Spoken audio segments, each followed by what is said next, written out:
Hello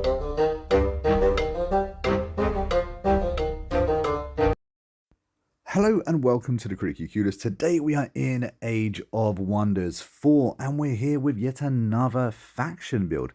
Now I'm all too aware that recently I've kind of been focusing on the dark sides and the negative affinities. So in this episode we're going to do a light side alignment build. Hopefully we're going to have a lot of fun. I have played through this build and it's very overpowered and a hell of a lot of fun. I focused mainly on the order side of things and ascending my race into angels and celestials, but of course guys, you can go absolutely any way you want.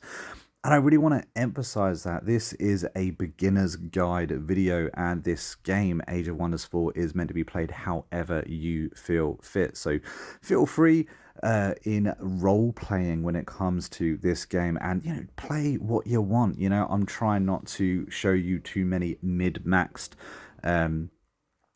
builds, but at the same time I'm trying to give you an idea of what to go for and why I would go for them. And of course, if Age of Wonders 4 content is what you want to see, don't forget to hit that like button and subscribe to the channel. But anyway, enough of that, let's get into this build. Now first up we have our body traits, and here I have gone for the unicorn mounts. The unicorn mounts are pretty awesome, possibly one of the best mounted units you can get. You get 10 additional hit points and you gain the phase ability, which is incredibly strong. Next up for the mind trait, we have gone with Arcane Focus. Here we get an additional 15% damage to magic attacks. So any magical unit that we get, you can unlock them fairly early on in any gameplay. Those units deal an extra 15% damage. Next up, we have gone for the High Culture. Now, with the High Culture, you get 2 points towards Order Affinity. You also have structures that have bonuses towards city stability and knowledge, meaning you're able to go through those researches a lot faster and your cities are a lot calmer as well, meaning they're not trying to rebel or get cross at you and all that kind of stuff. Now your units are strengthened with Awakened, revealing their hidden potential. Now the game doesn't really tell you too much about what this actually is, but it is a mechanic within battle that you can use and it is very, very strong. On top of that, we have an alignment agenda. So the more good you are, the more city stability we have. And good city stability is everything that means that you get bonuses to your incomes. If you're neutral, again, you get different alignment abilities. And if you're pure evil, you also, all of your troops begin awakened, which is actually kind of cool. However, we are going good within this playthrough, or with a mind to be good anyway. Next up, we have our society traits, and the first trait that we are going to pick is Chosen Uniters. I already told you we're going down the good route. We have already picked points towards order, and we're going to go that way too. Now, with the effects here, we gain a 20% extra income from vassals. So the more vassals we have, the more income we're going to be getting from them, and you get some really good income from vassals, including mana, knowledge, and gold. We also get a +10 to our alignment, shifting us more into the good variety, and we get a bonus troop as well, shield or pole arms.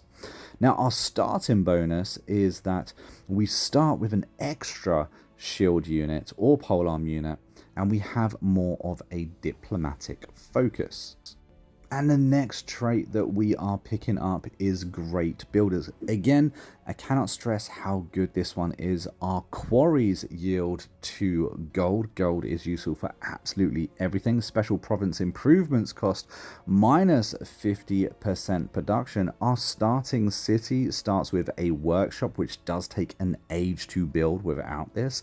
And then we also start with stone walls, meaning that if anyone wants to attack us, they have to be attacking us with a big army. Now, when it comes to our tome selection, there is a lot that you could go through. I want to pick Tome of Rock. This gives us an extra 2 affinity points towards Materium, which I think is a brilliant line to go down. Here we also start with the ability to get Earthkin, which is a minor race transformation, basically making us a little bit more sturdy. We actually get a +1 in defense here. It's not massive, but these things quickly stack up. And with this tome, we also get a central quarry, which is a +15% production. It also counts as a quarry and is a very good building you can pick up if you happen to own 4 quarries. So this is what we're going to go for, high production off the bat with this race. Next up, we get to pick between a champion and a wizard king. It's up to you which way you go here. In general, picking a champion is very, very well suited for actually having a physical attacking army. You also get that +10 in gold population.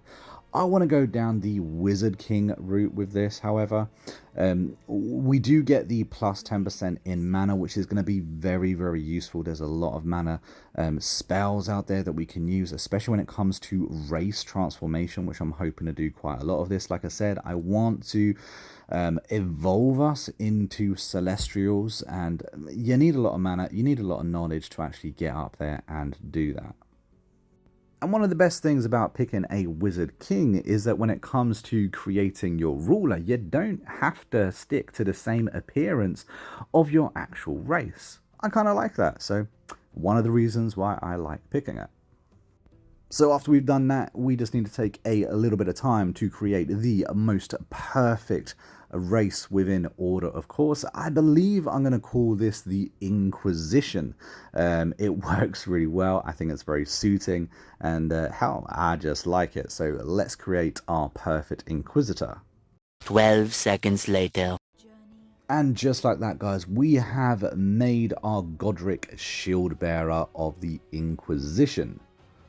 And now it's time for us to load up a game and go down a couple of the affinities and the perks in which I think would be a good idea to pick up, and why I think that they're a pretty good idea to pick them up. Now, before we do get stuck into that, I would like to remind you guys that this game is meant to be experimented on. So when it comes to your affinities, don't be afraid to go down another affinity class as well. Now, we have picked Materium and we have picked Order. I think those two go very, very well. And I think Materium, honestly, is kind of one of those universal affinities.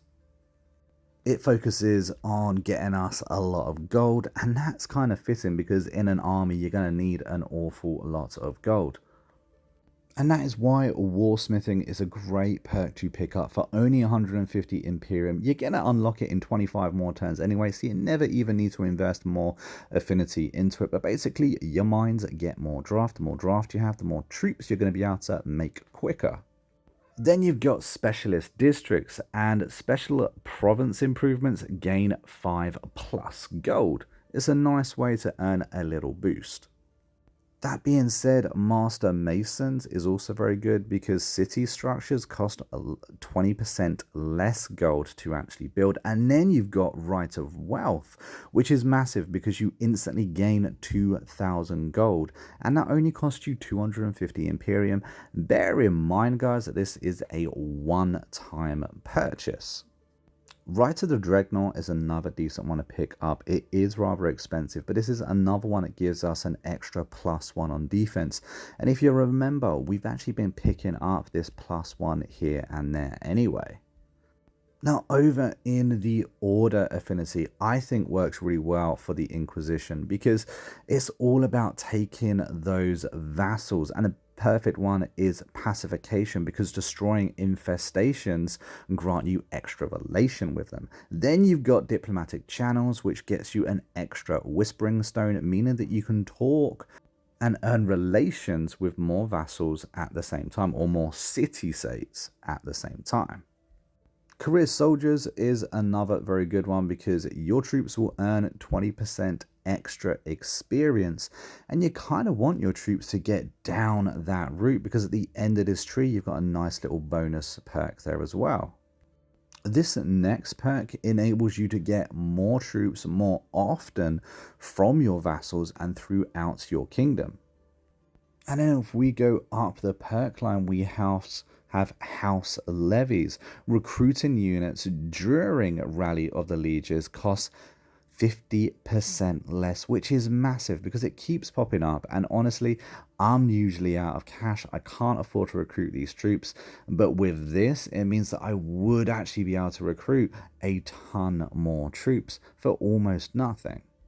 And then, of course, as I mentioned earlier, you do have Knightly Order, which is just amazing. Any legendary units you have, they gain an extra bonus, making them even better than before. And trust me, guys, if you go down the Order route, if you go down the Celestial route and give your troops, make them ascended, give them wings, turn them into Celestials, they seem to be the most powerful units in the game. And with this added on, you're going to be talking about some serious numbers.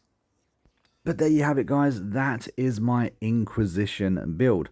Hopefully you have enjoyed it. If you do end up using it, let me know down in the comments. If you change some things, again, let me know what you would do differently with your build.